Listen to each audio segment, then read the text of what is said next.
Okay, so how are you today? Yeah, I'm good. Thank you. Thanks for your time. We're gonna make some videos, and the first one I wanted to just have a general chat about your application process. To begin with, if you want to just introduce yourself as much as you're comfortable. My name is Bunsho Kure, and I'm now working in big trading company. And my career started from 2006, so I've been working for this company for four and a half, almost 5 years now, because it's 2011 March. And my career is based on energy business. And I worked 4 years for Russian LNG project, and right now for 1 year I'm working for the new gas business development business, which means that we are trying to acquire a new asset, new gas asset, new LNG projects asset all over the world. Great. And, that's my current career, and I'm going to go to Harvard Business School from this September. Congratulations. Thank you. Why did you originally decide to challenge the MBA? There's two reasons. One is to acquire the hard skill, and the second is to acquire the soft skill. My ultimate goal is to be the person who can lead the organization, which is cross-functional and cross-natural, cross-cultural organization, and to lead those organizations which could compete against all business in the global field. So to be such kind of person who can lead that organization, I thought that I have to acquire more hard skill set after working 4 years for the Russian LNG project. I thought that I should have more finance skill, more accounting skill, more legal skill, more marketing skill, blah blah blah. And I thought that 2 years MBA program would be my best option to comprehensively and acquire those skill sets. So that was the reason number one for the hard skill. And for the soft skill, as I mentioned, my ultimate goal is to lead a global organization. So I think it should be very valuable for myself to put myself into the business schools circumstance and have a discussion and have a experience to lead people all over the world coming from different industries and different countries. So I think that would be my best option. So that was the reason why I decided to apply for MBA. And why did you ultimately select Harvard? Yeah, there's two reasons. Also, two reasons why I selected Harvard. One is the more structural thing. I thought that Harvard's program is decent because it's 100 case study. And when I aim to be a CEO who could lead the big and cross-functional, cross-cultural organization, I thought that I should be required to make a decision in each business point. And I think that participating into such kind of case study will require me more making decision rather than just sitting and hearing the lecture of the professor. So I thought the Harvard's program is decent and it absolutely meets my goal. And also I thought that the second reason is I had experience visiting the campus of Harvard. Oh yeah? And last January, so 2010 January, I visited Harvard and participated in the class.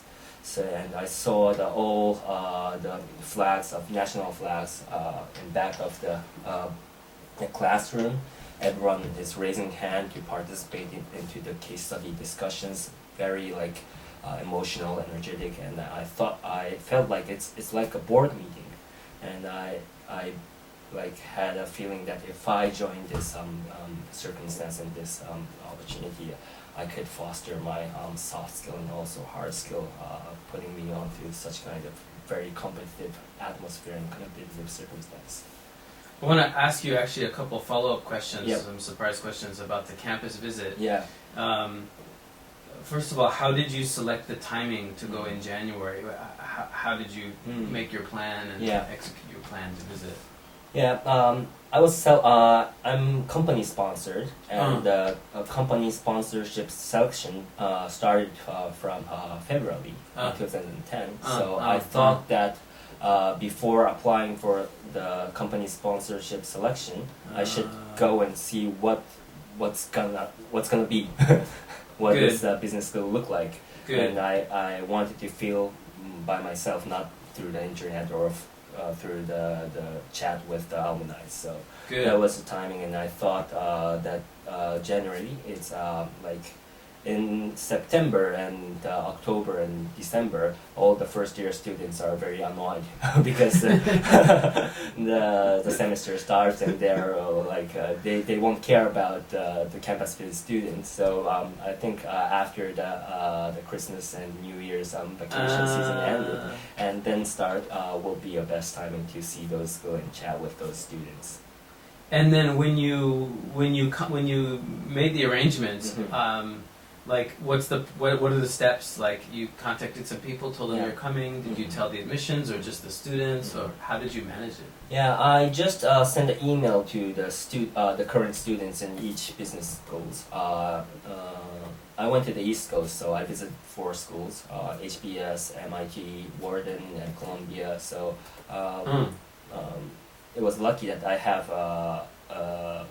the network with the current students of each of those schools. So Great. I just sent an email to them and asked them to arrange for me to participate in this, not participate, but to be an observer of the classroom. And after that, I went to the admissions office and just registered my name because I was not prepared for such an interview question or why MBA, why the school thing. So I just registered my name and just say hello and give them my name card and have a general chat. If you could redo the campus visits now that you've been through this whole process, would you change anything about the way you visited or which schools you visited? I think I should have visited more schools, like in the Chicago schools, like Kellogg and Chicago, and also the West Coast side, UC Berkeley and Stanford. Because to be honest, I was planning to go there in the autumn, but I didn't make my GMAT score, so I have to study for the GMAT for that period. So if I can do it now, do it again, I would have visit all the schools, extending my stay in U.S. Because you can't predict that what happens to your GMAT or what happens to your or what happens to your application process. So would you visit Tuck?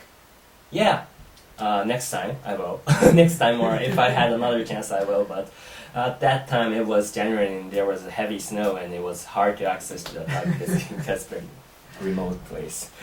Got it. One last question about the campus visits. Did you contact Did you only contact Japanese students, or were you able to contact any non-Japanese students, like in the clubs and stuff? I contacted the Japanese students only from Japan, but after visiting the school, the Japanese students introduced me non-Japanese students. So I think that was a valuable like connection or relationship because I sent them the email when I was in the application process to learn what's the exact curriculum or what's the exact class or extracurricular activity which meets my goal and meets my requirement for the MBA. Perfect. Yeah. That's great. We'll stop there for now. Thanks very much. Thank you.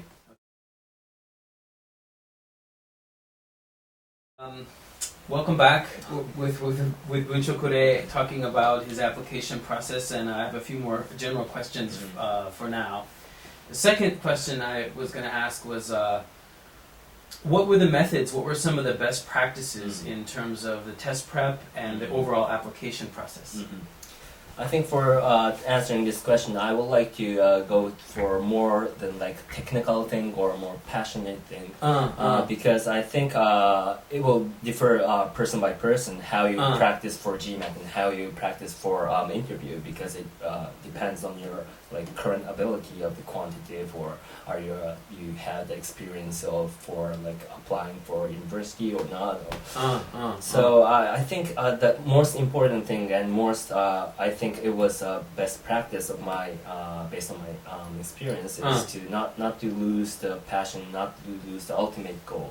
because if you are going into the studying GMAT or studying TOEFL, it's very like it will happen to everyone, but people always like forget their ultimate goal. Just sticking on the GMAT score and just sticking on the TOEFL score right in front of you. But we have to remember that what we are doing this study or this preparation. So you can I recommend for everyone to like put that ultimate goal or your dream or your passion into your head, and that will motivate you, and that will make you very positive to study or prepare the application or the recommendation or all those things. How do you do that? How do you remind yourself about you have some tricks or just simply how do you, when you're in the middle of like hell with GMAT or TOEFL or whatever essay, how do you take a step back and just go out and speak with the alumni and speak with the people who are not in the MBA application process, and they just generally chat about your dream, what you want to do, and yeah. So I spoke to a lot of alumni from other schools, and I also spoke to a lot of friends who are not in the process of MBA preparation. So, and that makes you very relaxed and very open-minded. Like studying GMAT and studying TOEFL, preparing the essay is very important for the process, but it's not all of your life, and why you're going to MBA, why you're going to this school will be totally different to those process. So you have to don't lose the goal and don't lose your passion to do that. The GMAT study will easily annoy you. Got it. Yeah. Next question is about lessons you learned. Mm-hmm. So what surprised you most about this whole application Mm-hmm. and school selection process? Mm-hmm. Yeah, I think the most difficult one was recommendation letter. So I thought that it's easy to pick up the person who is going to write the recommendation letter for myself, but there I have to be very careful and have to have a strategy and tactics who's gonna push you most effectively, and most of the schools require 2 recommendation letters, and for Stanford and Harvard they require 3 recommendation letters. So we have to set the strategy who is going to push you from the different aspects. So if you choose the 2 person who will recommend you or who will push you by the same direction or same vector, it will not work. So we have to consider carefully who is going to be the right person. How did you do that? What advice? How do you consider such things? Were there certain tools you used or ways to think about it? Yeah, I fixed up my mind someone who can push from the business aspect and someone who can push me as a personal aspect. Got it. And after setting that overall strategy, I think I picked up the best person who can recommend me from that aspect in this big pool, business aspect and personal aspect. One thing I found over the years that's challenging for a lot of my clients, people I'm helping as far as recommendations go, is balancing involving the recommender, because obviously it's his letter, but keeping communication with him to avoid last minute surprise. How about that? How often did you talk to them, or how did you involve them, or how did they involve you, or what was the dialogue? Yeah, first I told them that what I expect to them. It's like a business to order the product for them. I want you. I believe that we have a relationship for for example 3 years working in this project. I think I have contributed to this project from this aspect, so I would like you to write about this project and this ability of mine, which I believe that is valuable for you to recommend.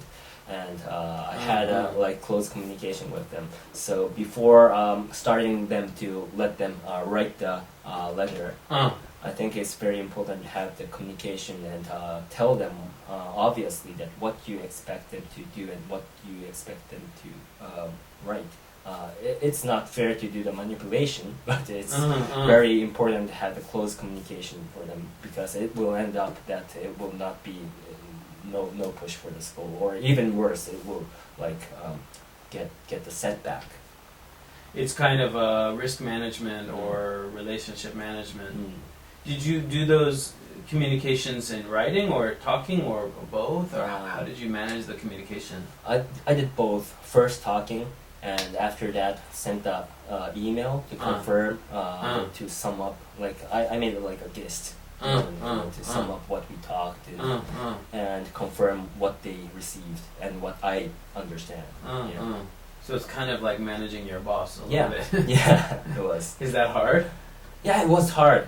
It surprised me a lot. Going back to your question, I thought that it's very easy. Just go knock them on the door and say that I'm going to apply for Harvard, so please write the application.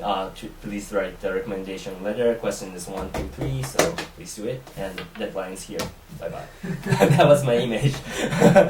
But after that, the first I have to select whose door I'm gonna knock, and after that I had to tell them what I expect. So it was very hard, and it consumed a lot of time than I expected. If you have to guess how many hours you may have spent on the whole recommendation process? Wow, that's a difficult question, but I think more than like 20 hours? Yeah. I think so. Or maybe 30. 20 to 30 hours. Yeah. And how did you balance it as far as, were you finished with the essays before you did recommendations, or at what point did you do the recommendations versus the essays? I think in parallel, because I think there's gonna be a synergy, and also you have to avoid the logical flaw between the recommendation letter and the essays. So I think I recommend to do it by parallel, because if you do it essay first and then recommendation, and then you find the logic flaw, then you have to go back to the essay again. And if you end up that essay is not working, then you have to go to recommendation again, and it's totally disaster. So I think you have to go in parallel and adjusting each of the factors day by day.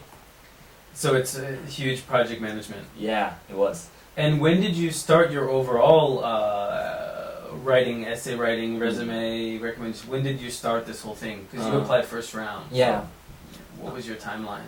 Well, speaking all the comprehensive big picture, I got the sponsorship from the company in March 2010, and after that I started studying TOEFL, and I think I got 110 in May, I think.